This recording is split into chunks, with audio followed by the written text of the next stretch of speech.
E agora a gente quer aproveitar para chamar a nossa próxima convidada. A nossa próxima convidada já está aqui esperando. Ela é a Sabine. Sabina. Quer falar? Fala aí, Gi. Não, pode falar. Apresenta.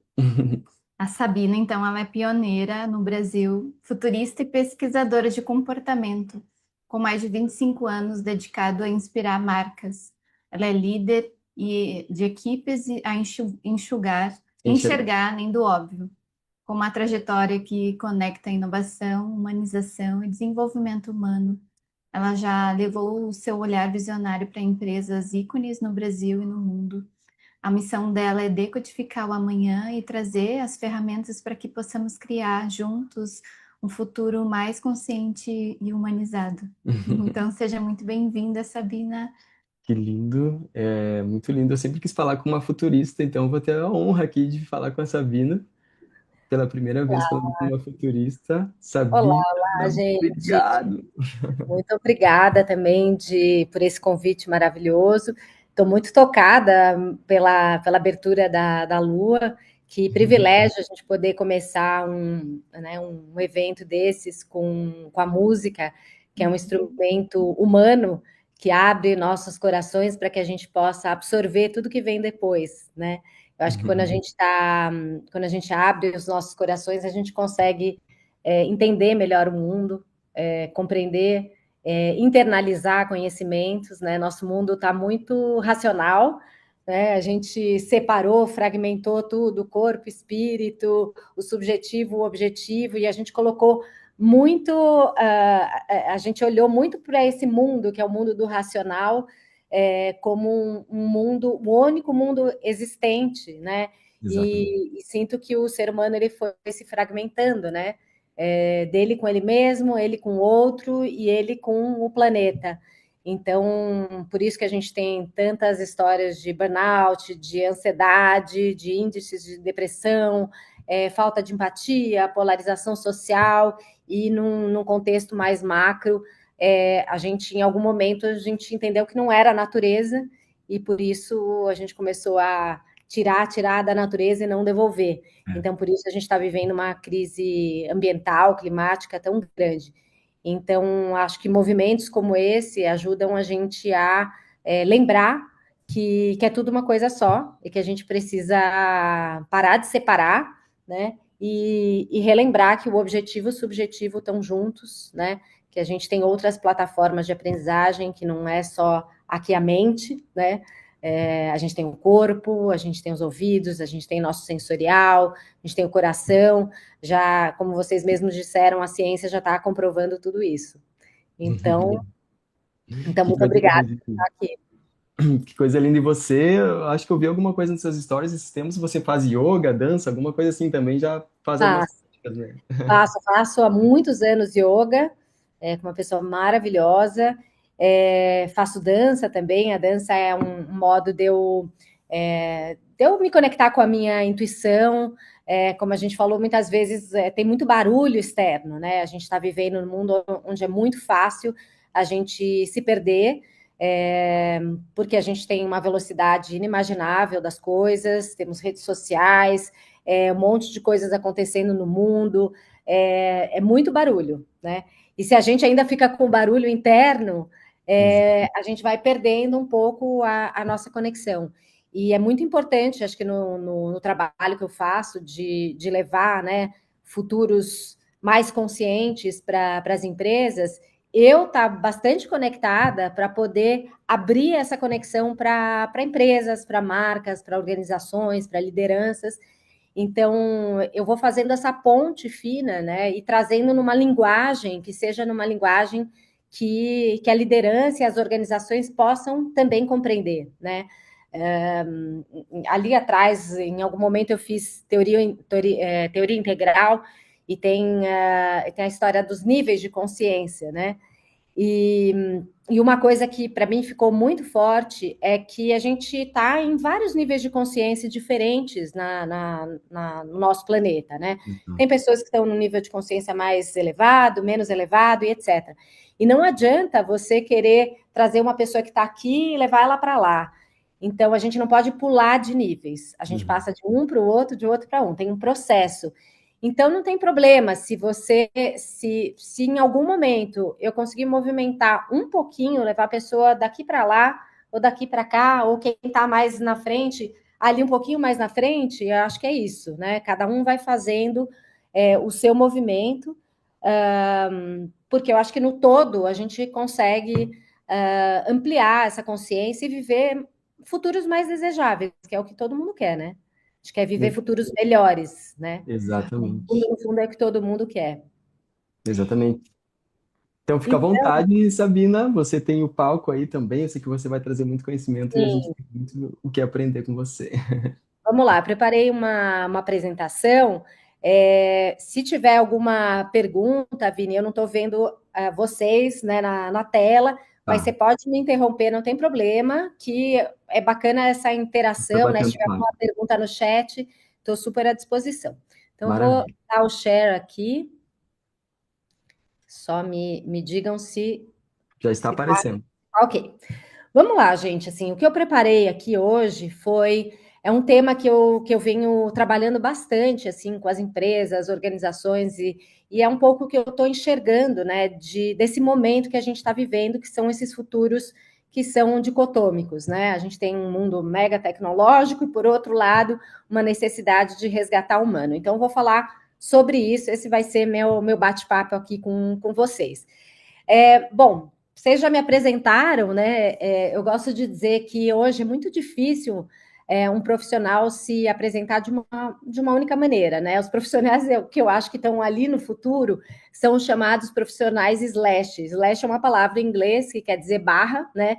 Então, hoje eu não consigo mais me apresentar de uma única maneira, né? Eu sou aquele profissional barra, barra, barra. Eu comecei minha carreira como jornalista, sou caçadora de tendências, futurista, sou palestrante, sou coach ontológica, que é essa metodologia de olhar para o ser humano através de corpo, emoção e linguagem, o que me ajuda a conectar, né, esses olhares organizacionais com olhares mais humanos. Na verdade, assim, o que une tudo que eu faço eu sou uma apaixonada por comportamento humano e eu acredito que a mudança ela está no ser humano, né?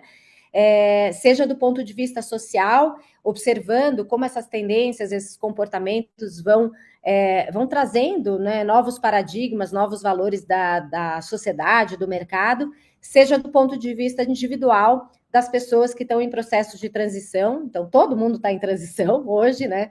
E tentar trazer esse olhar de não separar a vida pessoal da vida profissional, mas integrar isso, porque quem a gente leva para qualquer lugar, né?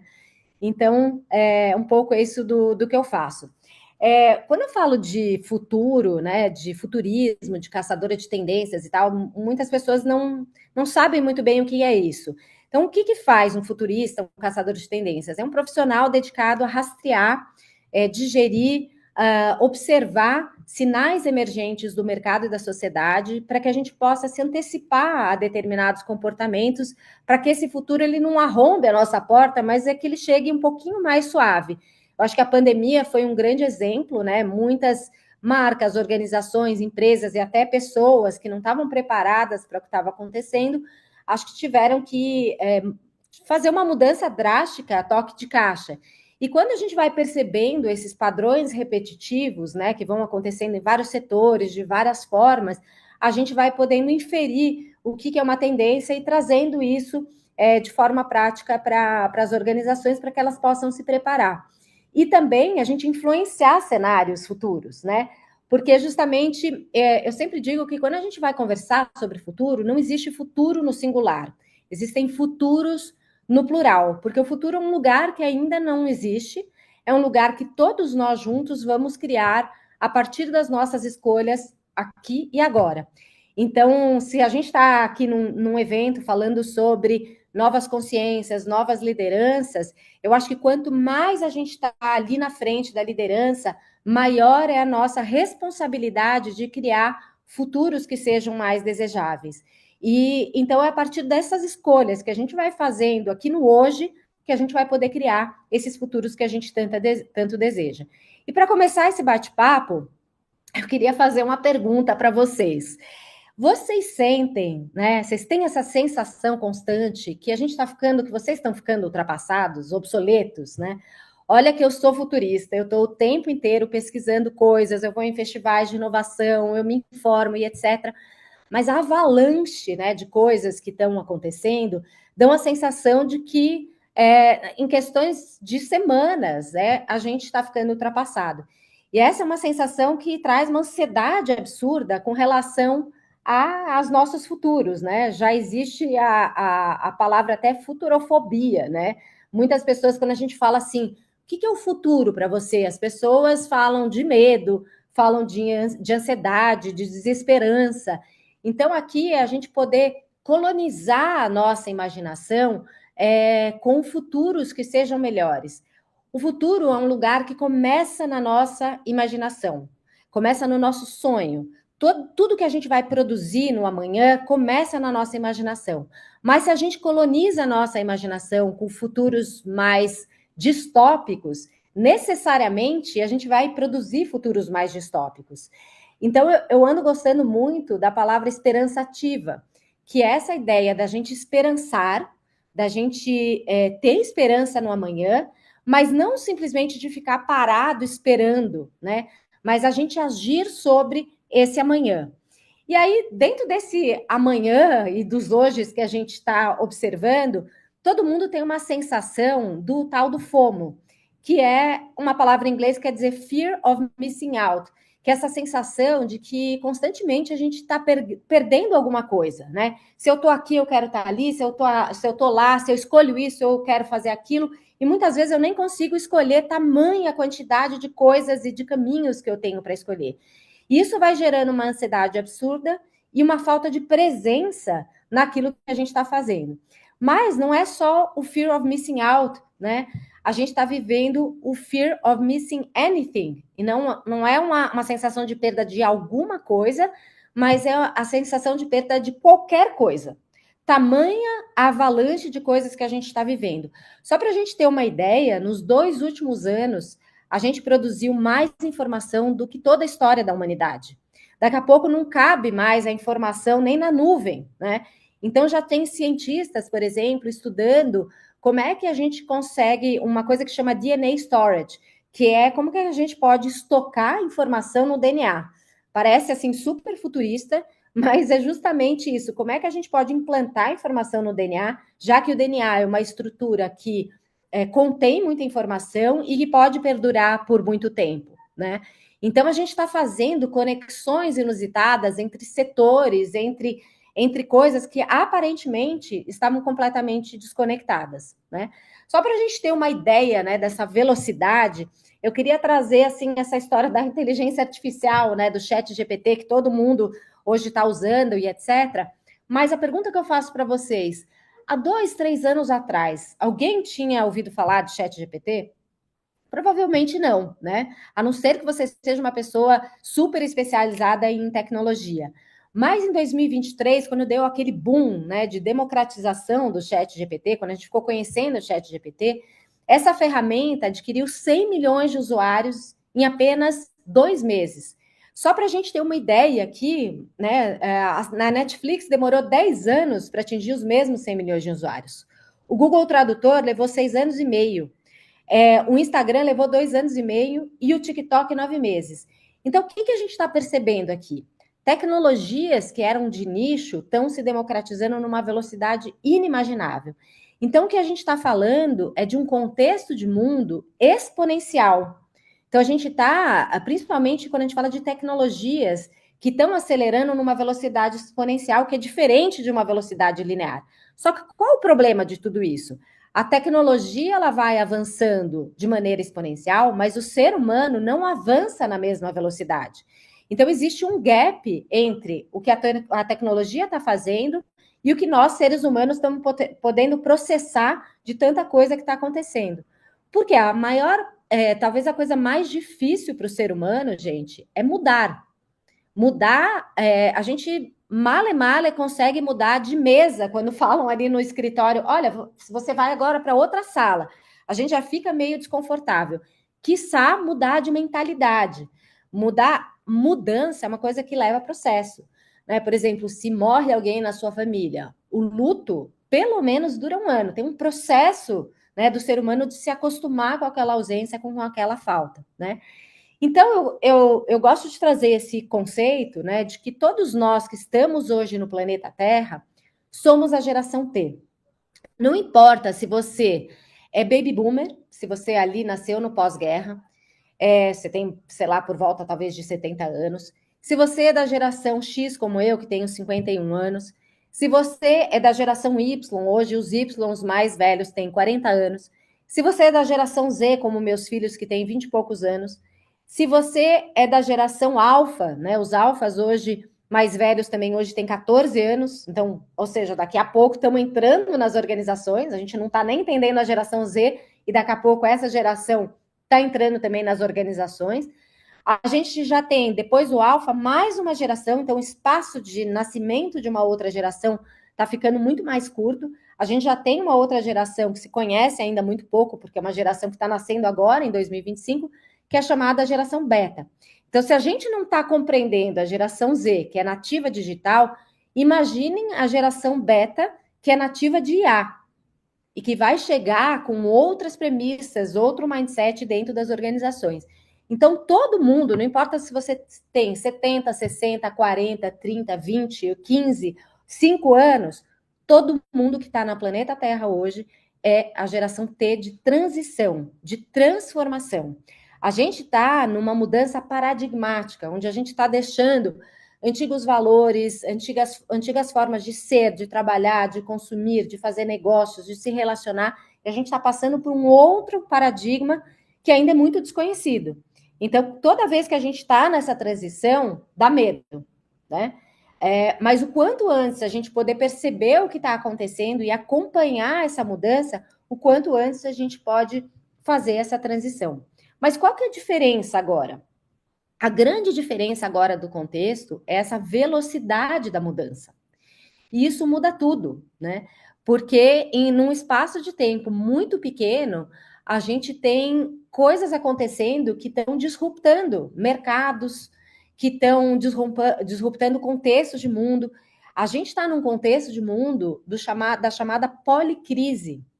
A gente não está vivendo mais crises isoladas, que é a crise social, econômica, ambiental, geopolítica, a gente está humanitária, a gente está vivendo crises sistêmicas, onde os sistemas hospedeiros dessas crises estão profundamente interconectados.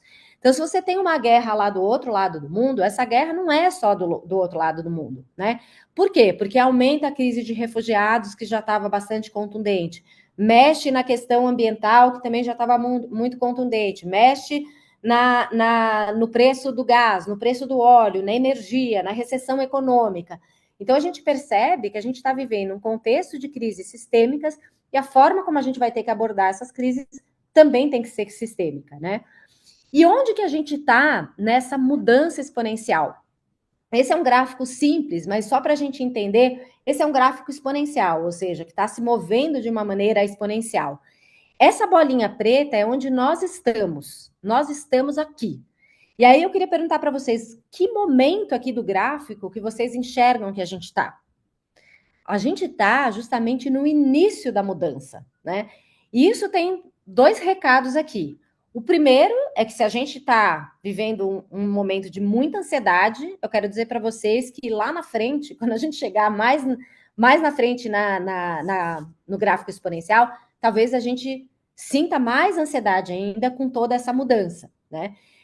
Não vim aqui, gente, trazer notícias pessimistas, mas eu acho que é importante a gente desacomodar. Mas eu prometo para vocês que até o final da apresentação eu vou trazer esperança para vocês.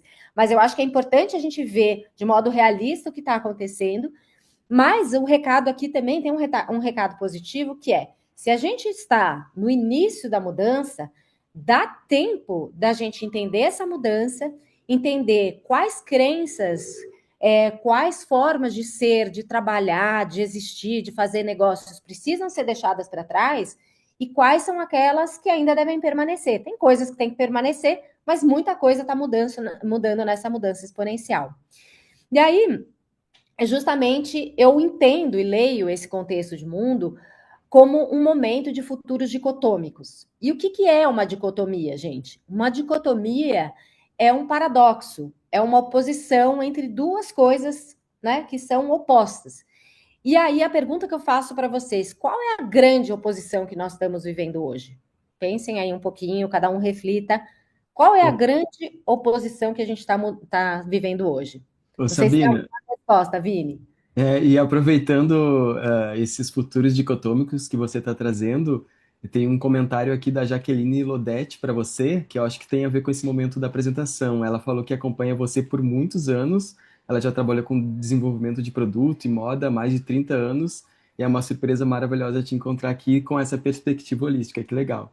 Daí ela pergunta, ó, ela faz um comentário, na verdade, assim, ó, o universo corporativo da indústria da moda está desconectado com a essência criativa, está adoecendo pessoas em muitos níveis e perspectivas. Isso tem a ver com essa dicotomia que você está citando? Sim, sim, Jaqueline, obrigada. Que bom que você está por aqui.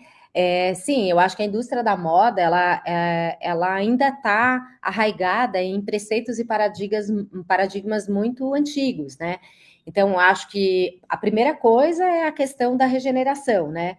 Então, enfim, a indústria da moda é uma indústria, talvez uma das indústrias que mais polui, né? O meio ambiente. E é urgente a gente olhar para isso. A gente não precisa de mais coisas para consumir. Agora estão aparecendo alguns sinais, né, de reuso, de reciclagem, enfim, da gente ter esse mercado de second hand. Mas eu acho que não é só na questão da sustentabilidade, mas é assim, como que é todo o processo da indústria da moda, como ele começa, né? Tem trabalho escravo, a gente fala tanto assim de bom, vamos ser regenerativos, mas a gente também está comprando da Shein, né? A gente está comprando de produtos que vêm da China que a gente não está sabendo como são produzidos.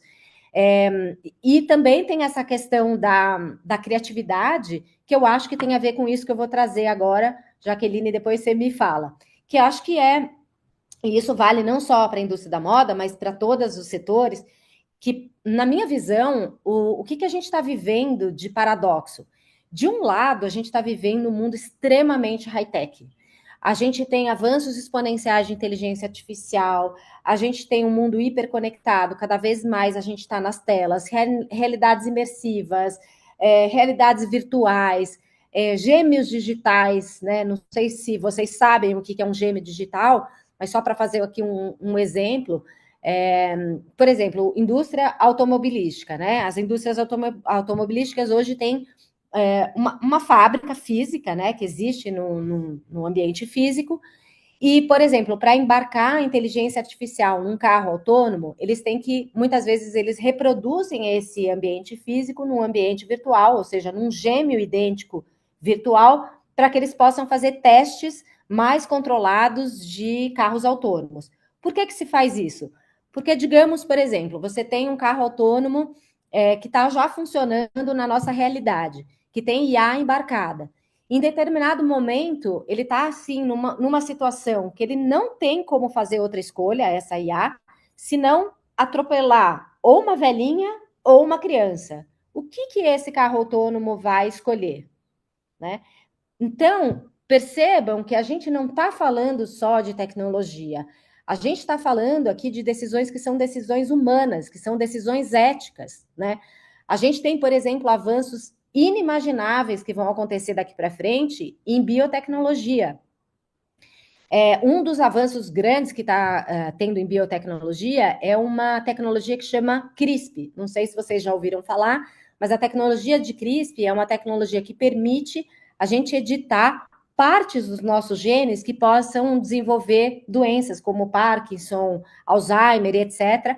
Ainda não está totalmente aprovada. Eu sei que eles aprovaram só para uma doença específica do sangue, mas isso tende enfim, a ser aprovado por vários tipos de outras doenças, e vai ser incrível. Imagina a gente poder editar a parte dos nossos genes que vai permitir com que a gente não tenha determinada doença. Mas, ao mesmo tempo que a gente vai poder fazer isso, a gente vai poder, por exemplo, editar a cor dos meus olhos, a altura que eu quero ter. Então, percebam que aqui as pessoas que vão ter poder aquisitivo de aceder a essa tecnologia podem ficar super-humanos, e a gente pode criar ainda um gap social ainda maior do que aquilo que a gente tem. Então, a gente não está falando só de uma realidade tecnológica, mas a gente está falando de uma realidade extremamente humana, né? Onde a gente tem inteligências artificiais exponenciando, mas a gente está falando do outro lado de intimidades artificiais. Porque quantas vezes numa empresa, nas tuas relações pessoais, alguém vai compartilhar alguma coisa profunda, importante com você, uma conversa importante, e a gente está ali simplesmente no celular e responde, aham, porque a gente não está presente, a gente não está lá. E então a gente está vivendo esses mundos, né? Onde de um lado a gente está com muita tecnologia, e de outro lado, cada vez mais a gente vai ter que resgatar aquilo que há de mais intrinsecamente humano. E aí eu chego numa parte onde como que a gente diferencia, né, a IA, né, a inteligência artificial, que se parece com uma inteligência humana, mas que não é, é um banco de dados, de trilhões de dados, né, que vão produzindo coisas que são muito diferentes da nossa inteligência humana. E cada vez mais a gente vai precisar se diferenciar como humano na nossa inteligência, que é, intuição. Intuição é algo que foi deixado de lado, no mundo, principalmente no mundo corporativo, onde a gente precisa de dados. E me entendam, é muito importante a gente ter dados, a gente ter resultados, a gente ter métricas e etc. Mas não é só isso. A gente precisa da intuição humana, porque a tua intuição, ela vem da tua experiência. E a tua experiência faz com que você, ser humano, seja capaz de perceber padrões em meio a milhões de dados e de coisas que existem, né? E perceber esses padrões e tomar melhores decisões. Então, quando você intui, né?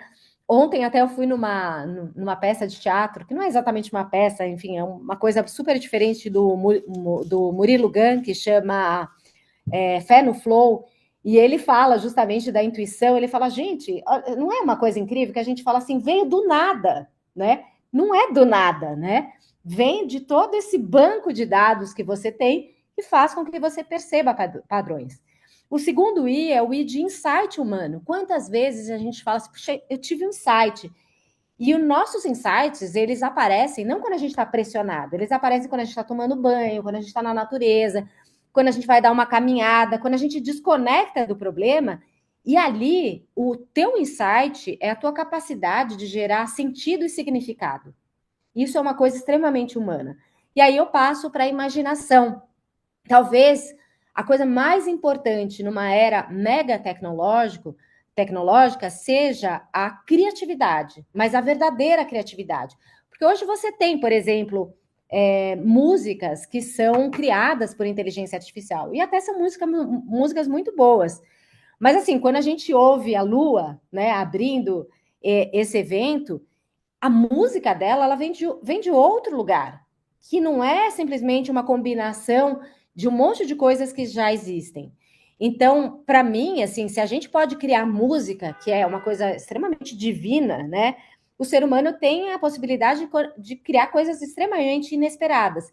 E aí eu passo para o último I, que é a invenção humana, que é essa nossa habilidade de criar algo verdadeiramente novo, de transformar conceitos em realidade, né?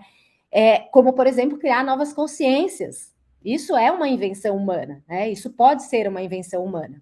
Então, gente, quando a gente fala de liderança, e já que esse é um evento que está tentando trazer mais consciência para as lideranças, eu queria fazer uma diferenciação. Muitas das nossas lideranças e das nossas empresas ainda estão na zona de controle, que é uma zona que fica delegando, monitorando, supervisionando, cobrando ali, que são as métricas. E isso, gente, a IA vai fazer muito melhor que você. Não precisa de um ser humano para fazer isso. Então, qual que é a grande mudança? A mudança é a gente transitar da zona de controle para a zona de influência, que é a zona onde você pode criar, inovar, orientar, mentorar, inspirar, influenciar uma pessoa. Eu não sei quantos de vocês já tiveram a oportunidade de encontrar pessoas incríveis, mentores, pessoas inspiradoras que abriram novos caminhos, que mudam o teu rumo de vida. Assim, literalmente mudam o rumo que você vai tomar na sua vida. E isso, assim, é uma coisa extremamente incrível. Então, a liderança, ela tem esse papel de inspirar. e de inspirar num momento em que, principalmente, a nossa juventude está com falta de esperança. Porque se a gente olha, já existe o comportamento do quiet ambition, que é a ambição silenciosa. Os nossos jovens não querem mais virar líderes. Né? Quando eu tinha meus 20 anos, né, a maioria da minha geração queria entrar numa grande empresa e assim, a grande conquista é você, né, galgar posições mais altas e virar líder.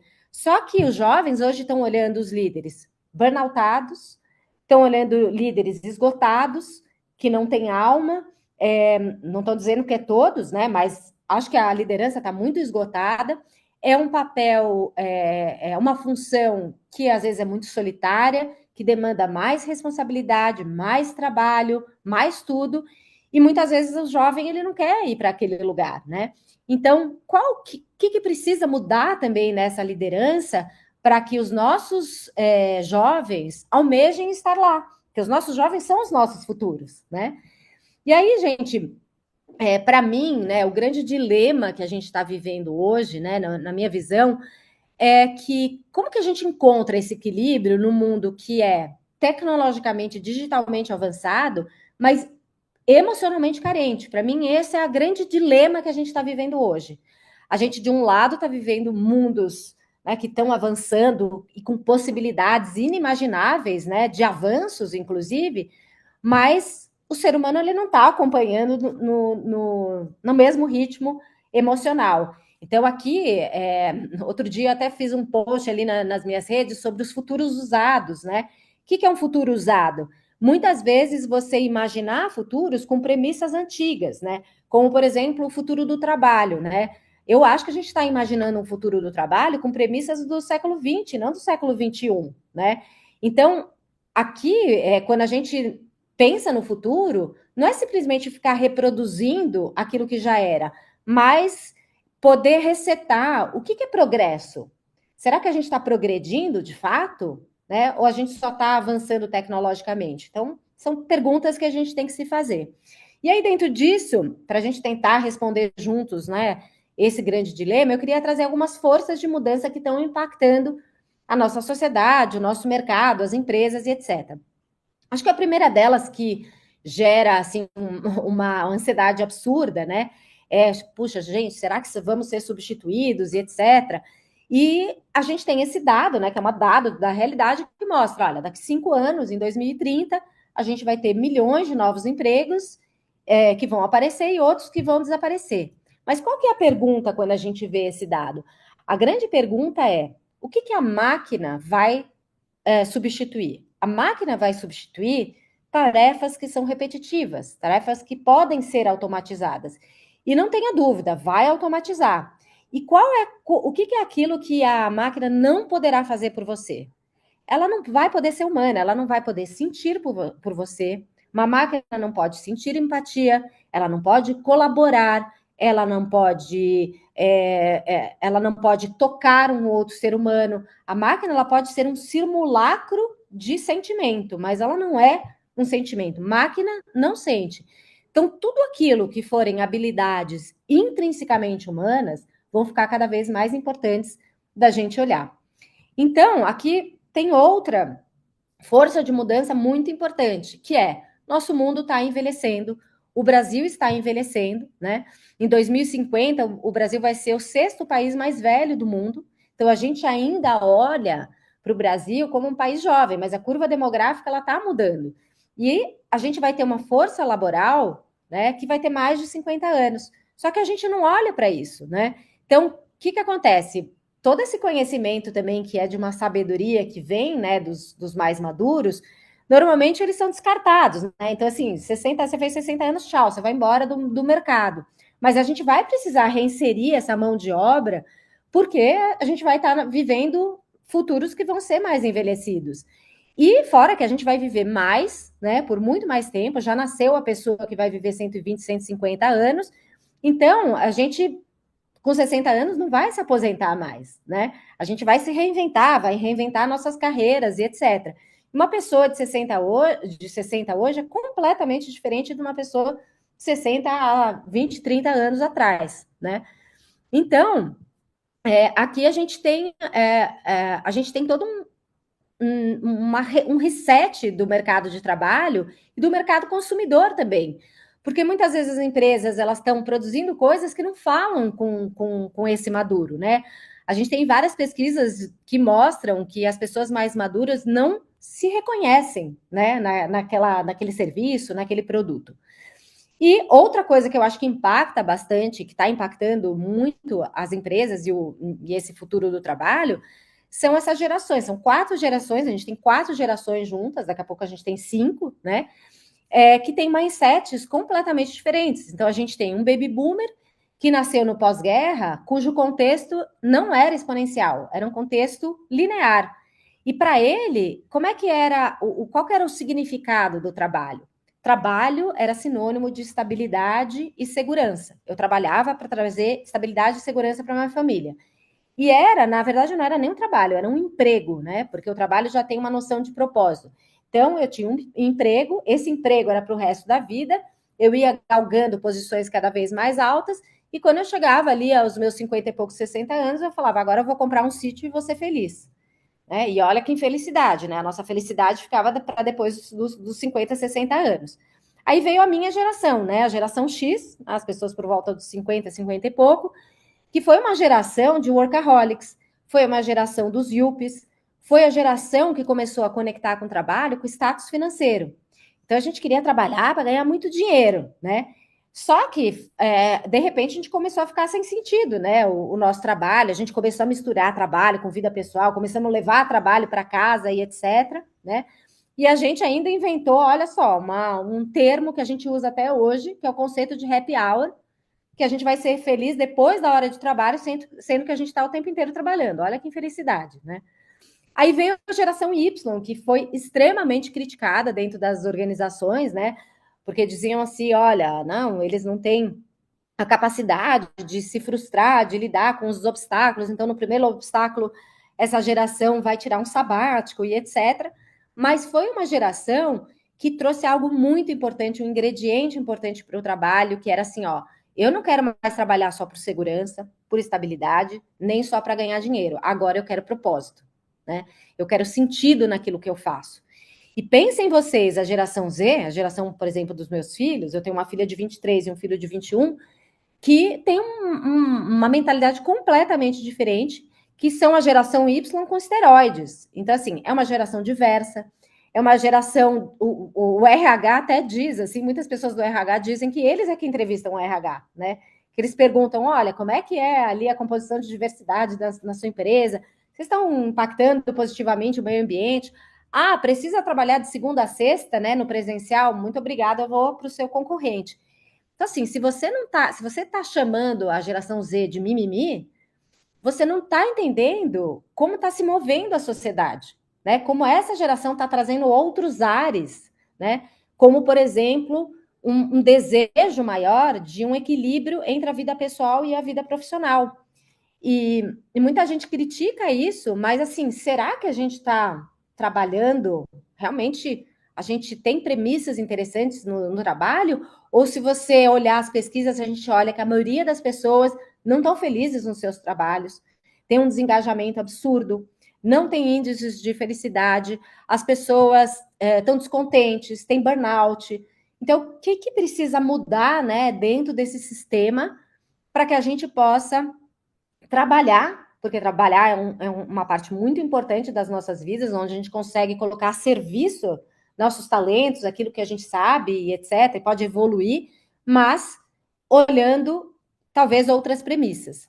E aí dentro disso, gente, só para fazer esse de lá para cá do tecnológico com o humano, a gente está entrando no chamado super ciclo tecnológico.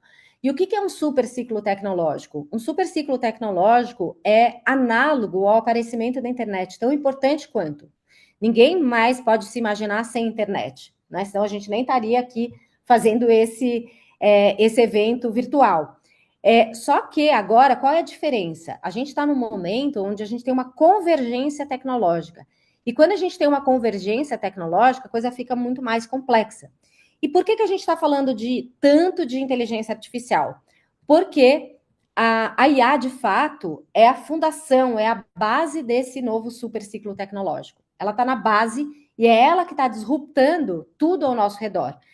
Então, a gente precisa entender o que está acontecendo. E qual que é a nova fase, né, que a gente está já da inteligência artificial? Se a gente estava usando, né, a IA como um assistente digital, eu quero dizer para vocês que a gente já começou, e até 2027, a gente vai ter uma coisa muito diferente, que são ecossistemas de agentes de inteligência artificial. E aí eu já vou conectar com as implicações humanas. Pensem vocês hoje que a gente, quando vai fazer uma viagem, a gente abre 1000 abas. A aba de reservar o hotel, a aba de reservar o voo, os passeios que eu quero fazer, o transporte, os restaurantes, etc. Então, a gente fica com um monte de abas. Pensem que cada um desses ecossistemas vão ter um agente de inteligência artificial. A palavra agente vem de agir. O próprio Yuval Noah Harari, que eu amo, né, um historiador, ele fala assim, ó, a IA, ela não é uma ferramenta. Pela primeira vez na história da humanidade, o homem criou algo que pode agir sozinho. Então, pensem vocês que todas as outras ferramentas que a gente tinha, por exemplo, impressora, a gente precisa dar o comando para imprimir. Bomba atômica, se a gente não der o comando para explodir algo, ela não explode sozinha. Mas uma IA, né, um agente de inteligência artificial, pode sim explodir uma bomba atômica porque achou que tinha que explodir. Então, esses agentes de inteligência artificial vão colaborar entre si, vão interagir entre si e vão decidir a tua viagem para você em questão de segundos e vão pagar e vão te dar tudo. Então, o que acontece aqui? Aqui se coloca uma grande questão que é o que vai sobrar para nós humanos, o que vai sobrar para a liderança em termos de decisão, quando a gente tem sistemas e ferramentas que podem decidir por nós. Então, acho que aqui são perguntas, né, que eu estou fazendo aqui para a gente poder refletir juntos. Mas, gente, enquanto a gente está buscando atualização de ferramentas, de softwares e etc., e cada vez mais você vai ter uma ferramenta nova, um chat GPT que vai mais rápido, que é mais veloz, que não sei o que lá, aquilo que talvez o maior upgrade, né, a maior atualização que a gente vai precisar fazer seja em nós mesmos, né, nós seres humanos. Por quê? Porque se a gente olhar, em tempos, principalmente de IA, aquilo que vai ser essencial é uma requalificação das pessoas. Porque se a gente olha num futuro muito próximo, em 2030, a gente tem, olha esse dado, gente, 75% das habilidades no Brasil vão ser diferentes das atuais. Então, todo mundo aqui vai precisar aprender coisas novas, adquirir novas habilidades, né? Resetar aquilo que sabe. Então, eu digo que a gente está vivendo um momento onde a gente entra numa era das habilidades em fluxo. O que significa isso? Significa que uma habilidade técnica que durava, de repente, 30 anos, está durando 2 anos, com essa tendência ainda a diminuir. Então, a gente entra numa era de uma obsolescência das habilidades. Aquilo que você sabia, né, e que te levava a você ter um futuro confortável, talvez não exista mais, né? Então, a gente vai precisar requalificar, né, tudo aquilo que a gente sabe. Então, a pergunta-chave aqui, gente, deixa de ser qual cargo que você ocupa, não importa, e passa a ser, vejam bem, quais problemas você consegue resolver com as habilidades que você adquiriu. E é uma mudança de paradigma isso, né? E dentro dessa requalificação, o que vai ser extremamente importante? Se a gente falava dos profissionais que tinham um formato que é chamado o formato I-shape, o formato I, né? Então pensem na letra I. É uma pessoa que sabe muito bem uma coisa profundamente, mas uma só coisa. A gente vai precisar agora ampliar. Eu digo que a amplitude é a nova profundidade. Então, a gente vai precisar ampliar, né, horizontalmente, então, como se fosse uma letra T, e também para todos os lados, como se fosse uma letra X. Então, se você simplesmente for um profissional que sabe só uma coisa, talvez a IA possa te substituir. Mas se você ampliar o seu repertório, sei lá, você é um advogado, mas você vai aprender neurociência, vai aprender mindfulness, enfim, vai ampliando esse repertório, você será um polímata moderno, uma pessoa que tem a capacidade de costurar todas essas disciplinas e navegar entre diversas disciplinas, e esse vai ser o seu molho especial, né? Vai ser a tua própria maionese que a IA não poderá substituir, né? E é isso que vai cada vez diferenciar esse profissional, né?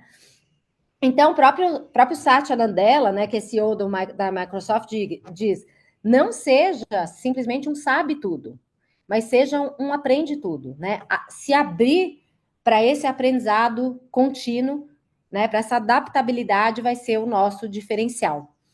E daí, gente, para a gente poder navegar nesse grande contexto de fluxo, né? Onde não existe mais nenhuma certeza, né? Todas as certezas, se a gente tinha alguma ideia de certeza, né? Porque é simplesmente uma ilusão, até essa ilusão cai por terra, a gente vai precisar de uma espécie de um superpoder, né? Quase que um superpoder. E aí eu pergunto para vocês, né? E aí eu queria que o Vini me ajudasse aí se tiver alguma resposta. Quem de vocês acha que a resiliência é um superpoder hoje? Dá uns minutinhos aí para quem está assistindo. Vocês têm alguma resposta aí, Vini? Quem de vocês acha que a resiliência é um superpoder? Vini? Eu acredito que sim. Eu acredito que a resiliência é um superpoder. Agora, essa habilidade de tomar choques e pressões que eu fico meio na dúvida até que ponto se ela é válida, né? Então vamos lá, né? Vou resetar um pouquinho esse pensamento, né? Quando eu faço essa pergunta, né, em organizações e etc., a maioria das pessoas acha que a resiliência é aquilo que a gente precisa, né? Só que vamos pensar juntos. A resiliência é uma habilidade, né, um conceito que vem da física, né? Então vamos pensar aqui num elástico. Um elástico é um material resiliente. O elástico, quando a gente estica, puxa e solta, ele volta para o seu estágio original. Então, justamente, a resiliência é essa nossa habilidade de resistir a choque e pressão e retornar ao estágio original. E aí a pergunta que eu faço: será que vamos voltar ao estágio original depois de tanta mudança que a gente está vivendo hoje, né? Não, não vamos voltar, né? Então, talvez a gente precise de uma nova habilidade que é a chamada antifragilidade. A antifragilidade é uma espécie de uma resiliência 2.0, que é essa nossa capacidade de evoluir, de prosperar por causa do caos e não apesar do caos. Então, pensem no músculo, né? Quando a gente vai lá na academia, estressa o músculo, depois de um tempo, o que acontece com o nosso músculo? Ele cresce, ele evolui, ele fica mais forte. Então, se a gente pensar no ser humano, né? Pensem nos momentos em que você deu saltos quantitativos, né? Qualitativos até na sua vida, que você virou um ser humano melhor.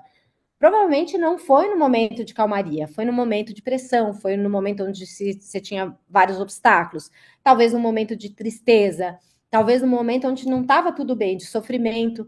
E aí, por conta desse caos e dessa pressão, você evoluiu e você ficou melhor e você ficou mais forte. Então, esse é um conceito de um matemático chamado Nassim Taleb. Ele tem esse livro que é maravilhoso, e ele diz assim: o resiliente, né? Na resiliência existe resistência, né? Os materiais resilientes são resistentes. E tudo que a gente não tem que fazer agora é resistir à mudança, né? A gente tem que fluir com a mudança. Né? Então, o resiliente, ele resiste ao choque, ele fica o mesmo. Mas o antifrágil, ele fica melhor. Então, aqui trazendo um pouco o que torna, né, um líder, uma pessoa, né, um profissional mais antifrágil. A primeira coisa é conhece-te a ti mesmo. Eu costumo dizer que não há nada mais futurista do que autoconhecimento. Por quê, gente? Conhece-te a ti mesmo, senão o algoritmo vai te conhecer melhor que você mesmo, né? Numa era de IA. Então, se você quer transformar fora, a primeira premissa é transformar dentro. Não existe transformação para fora se você não transforma dentro de você. Primeiro, você tem que transformar, entender quais são as suas fortalezas, quais são suas fragilidades, para você poder transformar para fora de você.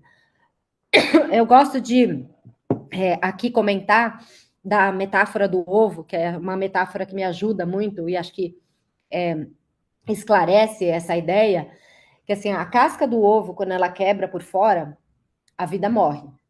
Mas quando a casca do ovo quebra por dentro, a vida nasce. Então, todo mundo, todo grande líder tem que se quebrar um pouquinho as suas cascas por dentro para a gente poder quebrar outras cascas por fora. E com isso, a gente não pode ficar imerso nas nossas próprias crenças, nas nossas próprias verdades. As nossas verdades são um pedacinho das verdades que existem, né? O prisma é muito maior. E quando você olha outras verdades de outros observadores do mundo, de outras pessoas que vieram de outros lugares, que têm outra concepção de mundo, que têm outro background, outra faixa etária, outra, enfim, outra qualquer coisa, você inova mais, né? Você pode ir além. E um líder, ele não pode ter medo de ser vulnerável, né? Um líder, ele lida com pessoas, ele está ali com pessoas, né? Então, se você quer lidar com pessoas, e todo CNPJ contém CPFs, né? Uma empresa, ela é feita de pessoas, você tem que poder ser vulnerável, senão você não vai entender a vulnerabilidade do outro. O teu colaborador, as pessoas que trabalham com você, não vão se abrir com você se você não se abrir a elas, né? E com isso a gente tem que intencionalmente se colocar numa intenção de mudar de hábito, né? Nós somos seres de hábito, a gente sempre faz a mesma coisa, mas que tal se a gente poder mudar isso, a gente aprender com os nossos erros, né? Os erros, a gente já sabe que os erros é que levam a gente mais longe. E ter um compromisso constante com essa mentalidade beta, que é a mentalidade de prototipar, testar, experimentar, né? Não tenha medo, vai, testa, não deu certo, você vai por outro caminho, né? Então, gente, já indo para uma parte mais final, quem que vai acionar, né? Toda essa parte, né, tecnológica, esse super ciclo que a gente falou, são pessoas. Nós é que vamos apertar o botão de todas as transformações, de todas as tecnologias. Mas eu queria perguntar para vocês, como estão as pessoas no nosso planeta? As pessoas não estão bem, né? Se a gente olhar, assim, a gente tem índices de burnout absurdos, né? Na última década, a gente teve um crescimento de 1000% de pessoas que saem das organizações por conta de burnout. Nós temos índices de suicídio infantil, e quando eu olho para esse dado, eu falo, meu Deus do céu, que sociedade é essa, onde crianças tiram a própria vida?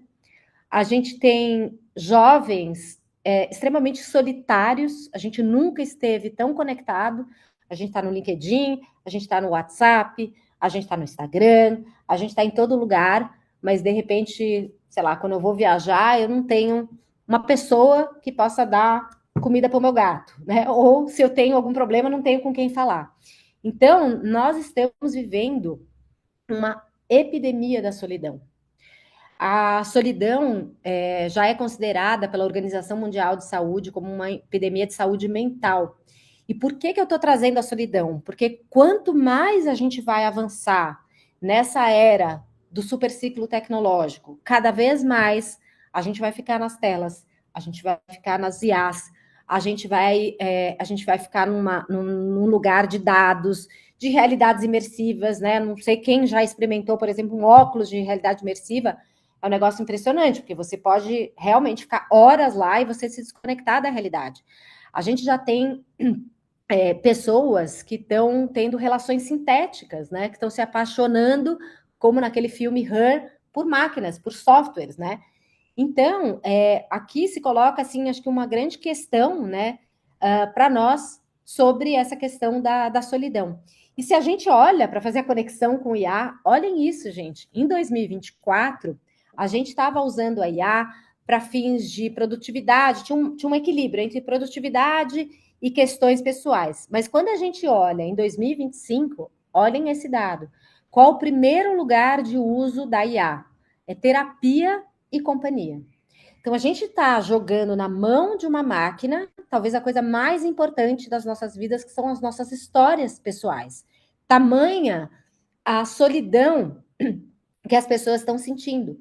E por mais que uma IA ela possa te responder coisas que até possam fazer sentido para você, a IA é uma máquina que está toda hora processando dados, ela não é ser humano. E aí eu queria contar uma história para vocês de uma palestra que eu ouvi da Esther Perel, que é uma psicoterapeuta que fala um pouco dessas relações, né, em mundos de algoritmos. Ela traz uma reflexão super interessante. Ela contou como ela é uma pessoa famosa, tem muitos TED Talks, ela está no Spotify, ela tem podcasts, etc. Tem muitos dados sobre ela. Então, fizeram uma IA da Esther Perel, uma IA psicoterapeuta. E ela mostrou na palestra essa IA, e é bizarro, assim, ela mesma se impressionou, ela falava assim, essa IA da Esther Perel responde como se fosse eu, é uma coisa impressionante. Eu mesma diria isso. Mas aí ela contou pra gente qual que é a diferença da IA e da IA Esther Perel. E aí ela contou um fato de que uma vez ela estava atendendo uma paciente, uma mulher, que o grande dilema dela era que o marido estava em guerra, ele foi para a guerra, lutar na guerra, e ela já estava um tempo sozinha, solitária, cuidando dos filhos, trabalhando, fazendo tudo sozinha, e ela já não estava mais aguentando. E ela falou assim: olha, se ele não voltar, eu não quero mais, eu quero me separar. E esse era o dilema. E a própria Esther Perel, quando escutou aquilo, ela se conectou com a história de vida dela, porque os antepassados dela vinham de uma história de guerra, de holocausto e etc. E a resposta que ela deu para essa mulher veio desde esse lugar, desse lugar que não está em nenhum dado, desse lugar que tem a ver com a tua ancestralidade, tem a ver com memórias que vão passando, né, de geração por geração, de traumas, inclusive, que vão passando de geração para geração. Então, essa é a grande diferença entre falar com a máquina e você poder falar com uma pessoa. Então, qual que é o antídoto para isso? O antídoto é a saúde social. A saúde social, talvez, é o pilar que faltava dentro desse tripé da saúde, né? A gente já está falando, a gente fala de saúde física, das organizações e fora delas, a gente já está falando de saúde mental, né? Que tem a ver, que hoje é enfim, era muito tabu e hoje a gente está desfazendo esse tabu. Tem muita coisa ainda para resolver na questão da saúde mental, mas faltava ali um pezinho, né, dentro desse templo, né, da saúde, que é a chamada saúde social, que é a saúde dos nossos relacionamentos. É a saúde no nosso sentido de pertencimento, das nossas relações pessoais, profissionais, da gente sentir que pertence a uma comunidade. O ser humano é um ser social, ele precisa de gente. E o que isso tudo tem a ver com organizações? Daqui para frente, o maior diferencial competitivo de uma organização vai ser criar intencionalmente rituais onde as pessoas possam se conectar.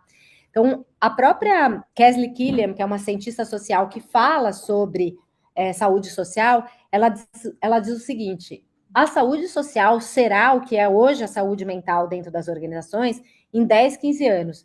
E eu talvez ouso dizer que vai ser antes disso, tamanho a velocidade que eu estou vendo das transformações. Sabina, desculpa te interromper, perdões por estar te interrompendo. Acho que o material é incrível, mas a gente excedeu um pouquinho do nosso horário. Mas eu acho extremamente importante todo o material que tu traz, e eu acho que a gente gostaria de ter ainda mais tempo para te poder expor tudo que tu está trazendo, que é extremamente importante a gente colocar todas essas cartas na mesa, ver o que já foi, ver o que está acontecendo, para a gente ter esse olhar para o futuro e perceber que a gente passou por cima de tanta carência do ser humano, né? E olhar ele como um todo é extremamente importante para a gente ver o que a gente pode fazer daqui para frente. É um conteúdo extremamente importante e recheado de coisas para a gente debater. E num tempo tão pequeno, a gente fica com dor no coração de ter que interromper. Perdi o horário, eu me empolguei. Eu não sei se dá tempo de fazer a finalização? Dá tempo de eu finalizar só? Finaliza para nós então, Sabina, porque está muito interessante o papo e até fazendo um adendo, colaborando com o que você está trazendo, era uma pergunta que eu ia te falar, né? Como é esse seu sentimento também? Porque a gente sente que essa questão do ser social, né, desse bem-estar social, é uma questão que será que vai demorar tanto assim para chegar nos líderes, nas lideranças? Será que já está chegando? Eu acho que a sua finalização deve ter um pouco a ver com isso, né? Bom, vou então descompartilhar e vou aqui no Gogó finalizar. Olha, eu acho que assim, tem essa frase, né, que eu coloquei ali meio para o final, que assim, a gente vai ter que se melhorar como ser humano, porque a gente não vai poder ser um robô melhor. Então, a gente vai ter que se melhorar como ser humano. E, a própria Esther Perel, ela fala uma coisa muito interessante, que nesse mundo, né, de algoritmos, a gente está perdendo o senso de pertencimento, né? Essa fricção do que é ser humano. Então, o teu delivery, ele chega na hora certa, ele chega rápido, ele chega preciso. Uma pergunta no chat GPT vai vir exatamente como você quer, inclusive as IAs já estão puxando o nosso saco e etc. Mas é na fricção, né? Nessa fricção do ser humano que a gente vai evoluir como ser humano, né? É um É na impulso, né? frustração com outro ser humano, no não entendimento, no conflito, é nessa fricção que a gente vai poder evoluir e construir futuros mais plurais, mais desejáveis, mais equânimes, mais sustentáveis e, sobretudo, mais felizes para todos nós, porque no final das contas é isso que a gente quer. Então, esse era o recado. Perfeito, perfeito. A gente com certeza quer, em um outro momento, ter a honra de ter um tempo contigo para a gente desenvolver ainda mais esse assunto que é muito importante, tem muitas vertentes para a gente debater, e é muito importante mesmo a gente conversar sobre isso. Agradeço Gente, muito imensamente. obrigada. Muito obrigada. Desculpa a passagem de tempo, mas eu me empolguei aqui. Tranquilo, né? A gente fica assim dividido, porque o conteúdo tá tão bom, mas tem outros convidados esperando, mas muito obrigado mesmo, muito Obrigada, obrigado. gente. Um prazer estar aqui. Eu gostaria que você deixasse também os seus contatos, como as pessoas te procuram. Gente, estou no Instagram, Sabina, sem R, ponto, Deveik, meio complicado meu sobrenome, mas é Deweik. Estou no LinkedIn também como Sabina Deveik. Ou meu e-mail é sabina, arroba, de novo, Sabina Deveik, sabina, deweik.com.br.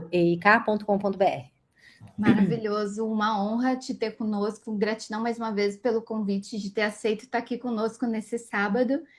E espero que a gente possa se encontrar de novo para a gente debater mais sobre isso. Muito obrigada.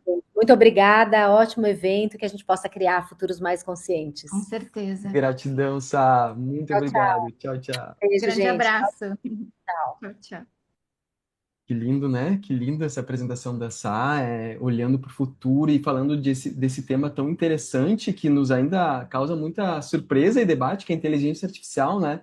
Ninguém aqui sabe exatamente o que vai acontecer, como é que vai mudar o mercado de trabalho, e a Sá está lá na frente, olhando para isso e trazendo para nós aqui, tentando antecipar. Sempre olha para o mesmo lugar, acaba caindo no mesmo lugar, o ser humano, olhar para os buracos que a gente esqueceu e foi atropelando e olhar com carinho essas feridas para que a gente se recomponha e agregue todas essas vertentes, né? Então é muito Sabe que eu estava aqui vidrada. Eu estava vidrada ouvindo a Sabina também, Gi, Vini, porque ainda que a gente acompanhe, né, muitas das novidades, os assuntos, né, o que está rolando das novidades assim nas organizações, nas pesquisas, nos estudos, quem se aprofunda, né, nesse estudo do futurismo, como a Sabina, tem conexões aí, tem referências, né, que são muito além do que a gente aqui no comum consegue alcançar. E quanta coisa incrível ela trouxe a partir desse lugar em que o humano, cada vez mais humano, será cada vez mais necessário. Exatamente. E principalmente nesse lugar de liderança, nesse lugar do empreendedor, do empresário, porque a gente sabe que nas organizações as mudanças, em geral, elas são de cima para baixo. É muito difícil a cultura organizacional mudar de baixo para cima, né? Até que dos dois lados juntos, tudo bem, mas de cima para baixo normalmente tem um efeito sempre muito mais assertivo e mais poderoso. E esse empresário, esse líder, esse gestor precisa estar conectado exatamente com esse conjunto de informações que foi trazido aqui para a gente, né? Eu achei incrível a fala dela e acho que nós vamos ter que trazê-lo de novo. Com certeza, com certeza. Com certeza. Bom, vamos dar sequência aqui então?